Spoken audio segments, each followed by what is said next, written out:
I don't really remember the exact day or anything, but when I was in college is when I started thinking about wanting to be an entrepreneur someday. It's easy to have ideas. It's very hard to turn an idea into a successful product. If you're giving a great customer experience, the only way to do that is with happy people. Welcome back to our channel, guys. Lifestyle Entrepreneurship, where we'll give you the latest tips, tricks, strategies from the greatest ever lived. Okay, today I'm so excited. We are going to talk about the top 7 rules from the richest man on earth. One of my heroes, his name is Jeff Bezos. He's the founder of Amazon, one of the greatest company ever existed. So please pay attention, do yourself a favor.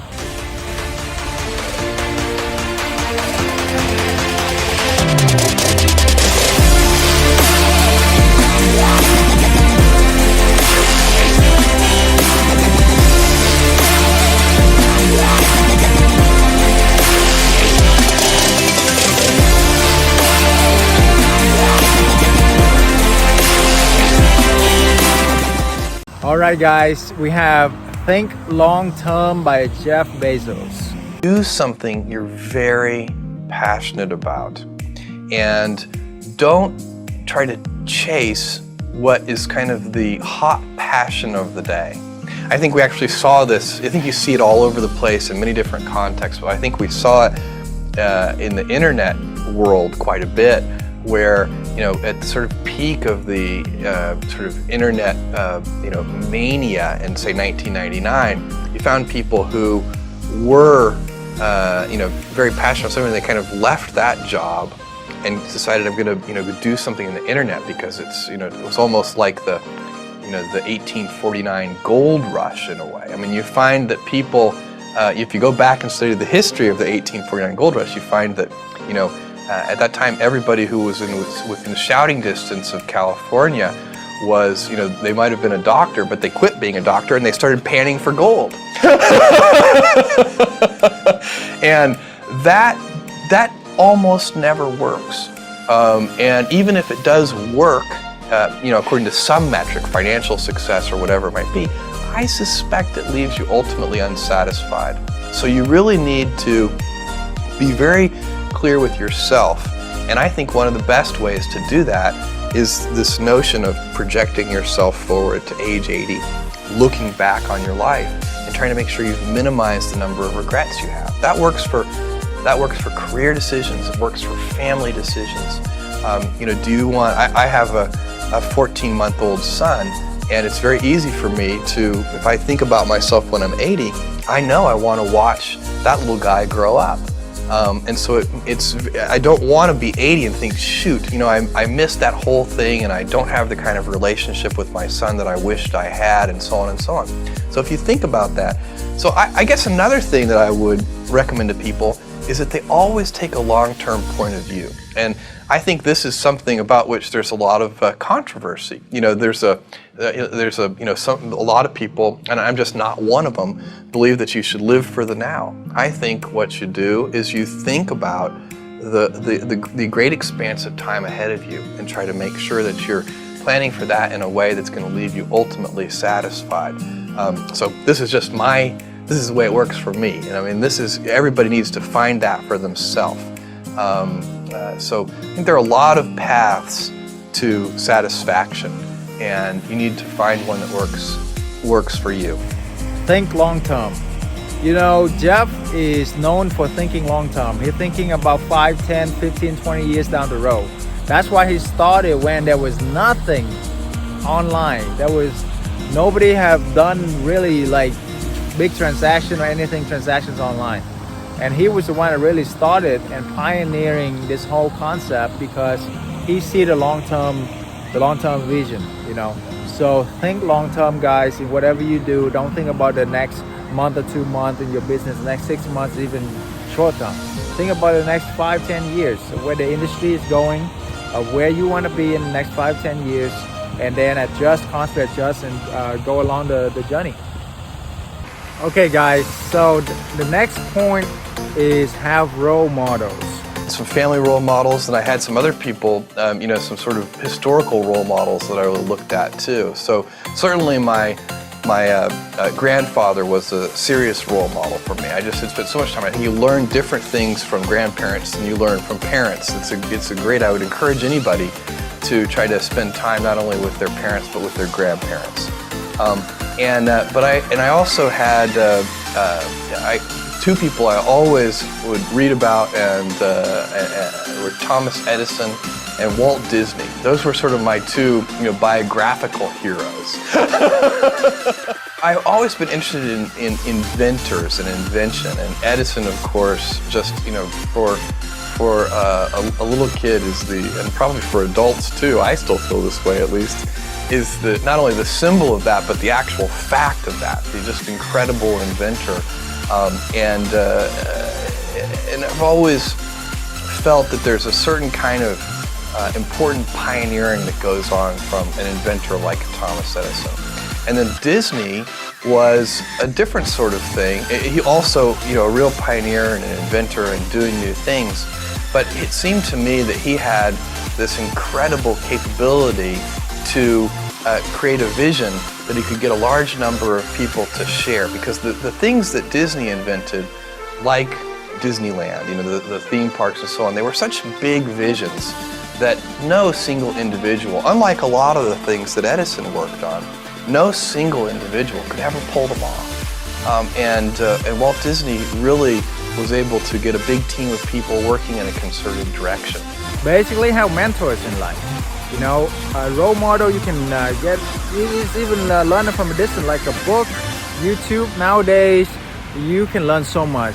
Back in the ancient days, especially I know in ancient Asia history, people would travel like thousands of miles just to get the right book, see the right mentor, But now everything is accessible right there on your phone, guys.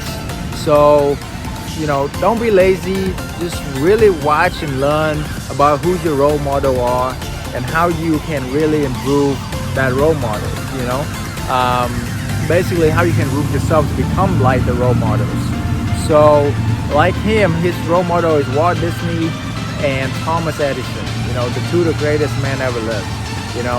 Whoever it is for you in your industry, it could be anybody really. Just pick the right role model. Make sure they have integrity, they have success, of course, and then be honest. Be honest with people and how charitable, how helpful they are with the world, with mankind as well. So definitely always have a role model, guys. Whether in your whole personal family or in the greater world that we live in. All right, guys, next up, do what you love. I don't really remember the exact day or anything, but when I was in college is when I started thinking about wanting to be an entrepreneur someday. So I was not the kid with the lemonade stand. I wasn't one of these kids who was always trying to raise money. I always wanted to be a scientist when I was little, but I'd also always loved computers. I was lucky because at my age this is unusual to have access to a mainframe computer from my elementary school when I was in 4th grade, and quickly learned that there was a pre-programmed Star Trek game on that computer, and then I never did anything except play Star Trek with the computer. So I don't know how formative that was. It certainly helped my Star Trek knowledge considerably.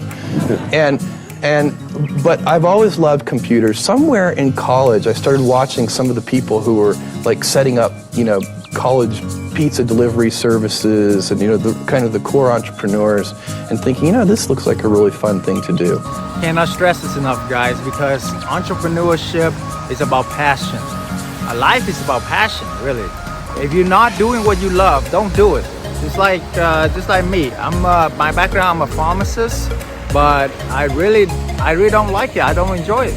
So I've been an entrepreneur. That's why I've been successful in real estate and Airbnbs, and replace my income, make way more than pharmacists do, and I enjoy my life.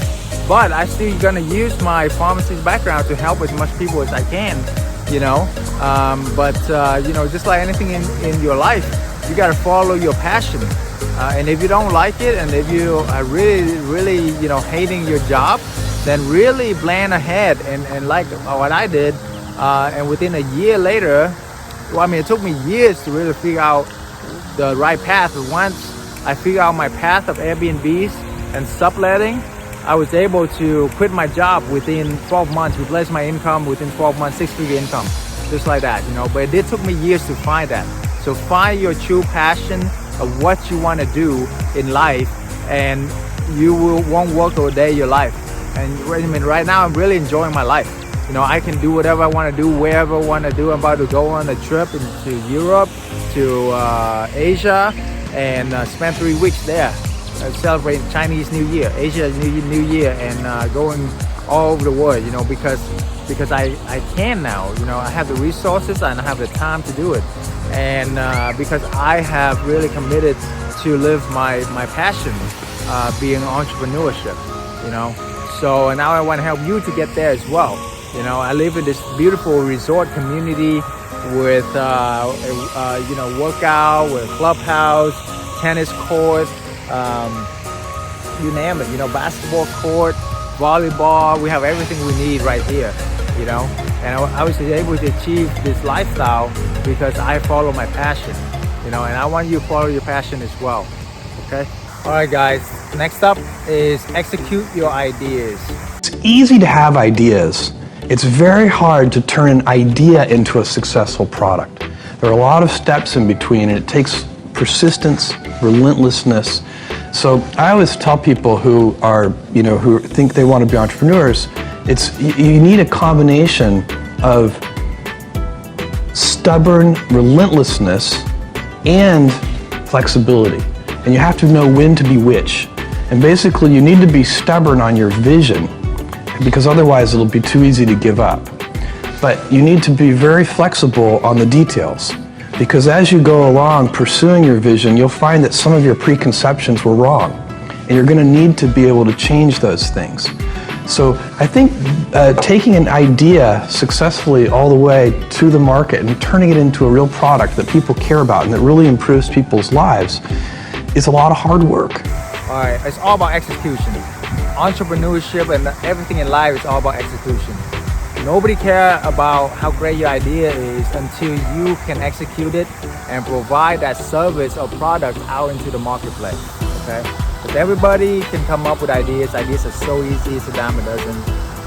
But the question is, can you execute and be adaptive enough and really see what's going on and really help people along the way to add value to people through your products and services, through generating more income for your investors, for your clients, whoever, basically adding more value into the world than you are taking from it. So execute on your ideas, guys. Don't just dream about it, go out there and seize the day. Okay guys, earn a good reputation. I think probably our most important piece of intellectual property is our brand name. And I think people, and I think this is very important for anybody who's going to start a company or market an invention to understand, is that brands for companies are like reputations for people. And reputations are hard-earned and easily lost.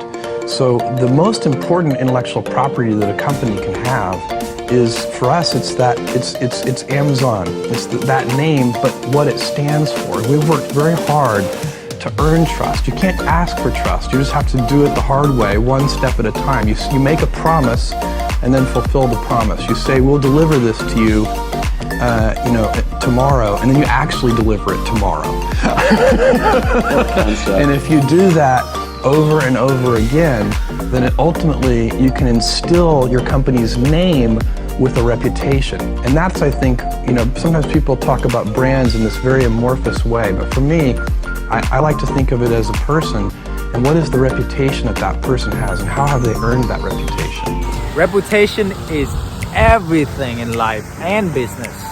You know, business is all about trust, and your reputation is your brand. Your brand is your name. Can people trust you? Can people do business with you? If you tell me you're gonna do something, can you do it? Can you deliver on time? Can you do it on time? Basically, is the bottom line. We don't care about excuses, we care about results in this world, okay?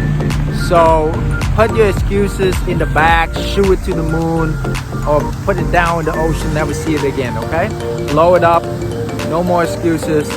Get your stuff done on time. If you tell your people you're gonna do something, you're gonna do it, no matter what, okay? It doesn't matter if this or that happened, only emergencies. That's when you can actually tell people that to change plans. Otherwise, do your very best. That way people will trust you, your company will grow, and people will go above and beyond for you because you go above and beyond for them. All right, guys, next up, we got take action. I think stress, you can be, I think one of the things that's very important to note about stress is that stress primarily comes from not taking action over something that you can have some control over. So if I find that some particular thing is causing me to have stress, that's a warning flag for me. What it means is there's something that I haven't completely identified, perhaps in my conscious mind, that is bothering me, and I haven't yet taken any action on it. I find as soon as I identify it and make the first phone call or send off the first email message or whatever it is that we're going to do to start to address that situation, even if it's not solved, the mere fact that we're addressing it dramatically reduces any stress that might come from it. So stress comes from ignoring things that you shouldn't be ignoring, I think in large part. So stress doesn't come, people get stress wrong all the time, in my opinion. Stress doesn't come from hard work, for example. You know, you can be working incredibly hard and loving it. And likewise, you can be out of work and incredibly stressed over that. So, and likewise, if you kind of use that as an analogy for what I was just talking about, if you're out of work, but you're going through, a disciplined approach of, a series of job interviews and so on and working to remedy that situation, you're going to be a lot less stressed than if you're just worrying about it and doing nothing. It's all about action. Action Jackson, okay? Action Jackson, just remember that. It's all about taking action. The reason why people stress is not because they are not taking, it's not because they're working hard. It's about they are being too paralyzed. Basically, analysis paralysis. When you take action towards something, you're gonna feel confident. You're gonna build momentum. You're gonna feel like you can do it. You can achieve it, even if it's a tiny, small action. Let's say you have a big project out there, and you're trying to, make $1 million or do $1 million or a million whatever, 1 million meals, 1 million products and services. It might seem like too big, but how about just do it one a day? Just do it one a day, and then how can you duplicate it 10 times, have 10 people do it for you, and then those 10 people will duplicate themselves for 10 people, and then hire more people and help you build a team, and then it's gonna be no problem, just like Amazon, just like what Amazon did, So that's why really take the action toward your dream, and you're gonna be build the momentum, and then you're not gonna be worried and you're not gonna be stressed out.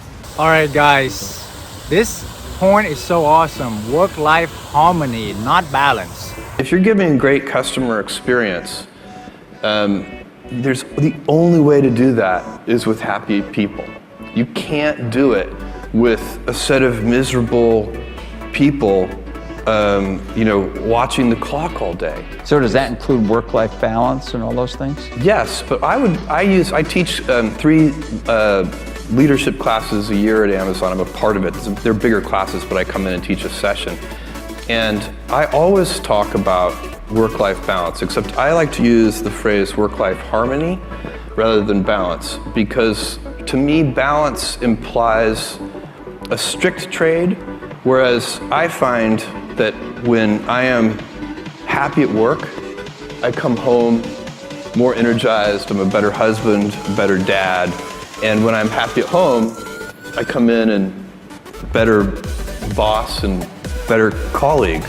And so it's not, you can be out of work and have terrible work-life balance. Even though you've got all the time in the world, right. You could just feel like, oh my God, I'm miserable, and you would be draining energy. And so you have to find that harmony. It's a much better word. And I think for most people, it's about meaning. People want to know that they're doing something interesting and useful. And for us, because of the challenges that we have chosen for ourselves, we get to work in the future. And it's super fun to work in the future for the right kind of person. I love that. Because work-life balance indicating that you're spending your time balancing out all your activities. No, work-life harmony is that as long as you're in harmony with yourself, your team, your family, and your business, it does not matter how much time you spend on one thing or how much time you spend on the other thing, because they are in harmony, they are understanding. Because what if there's an emergency going in your business? You're gonna spend the entire 24 hours within the next, even 72 hours sometime. You're not gonna see your family.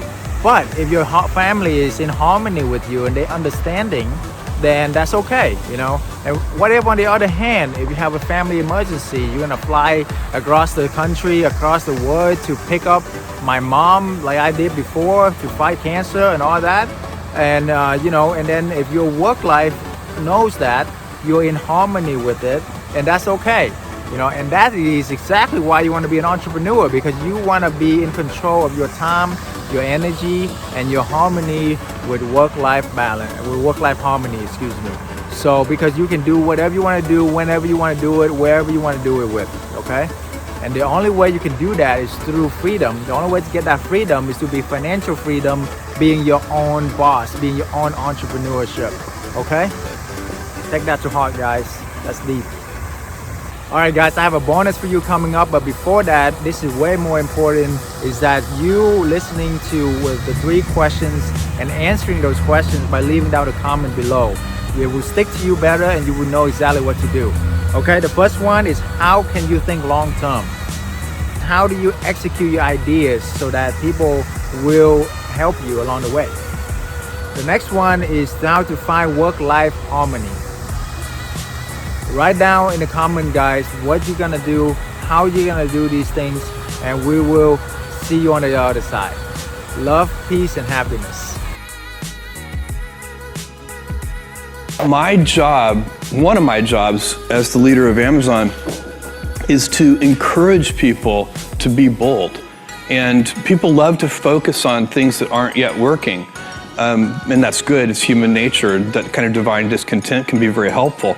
But it's incredibly hard to get people to take bold bets. And you need to encourage that. And if you're gonna take bold bets, they're gonna be experiments. And if they're experiments, you don't know ahead of time whether they're gonna work. Experiments are by their very nature prone to failure. But big successes, a few big successes, compensate for dozens and dozens of things that didn't work. So, bold bets, AWS, Kindle, Amazon Prime, our third-party seller business, all of those things are examples of bold bets that did work, and they pay for a lot of experiments. I've made billions of dollars of failures at Amazon.com, literally billions of dollars of failures. And, you might remember Pets.com or Cosmo, or give myself a root canal with no anesthesia very easily. None of those things are fun, but they don't matter. What really matters is companies that don't continue to experiment, companies that don't embrace failure, they eventually get in a desperate position where the only thing they can do is make a kind of Hail Mary bet at the very end of their corporate existence. Whereas companies that are making bets all along, even big bets, but not bet the company bets. I don't believe in bet the company bets. That's when you're desperate. That's the last thing you can do. Thank you for viewing our channel, guys. Click on the like, share, subscribe, and turn on the notification bell so that way you don't miss out on the top entrepreneurship videos that we will be bringing to you. And we greatly appreciate you.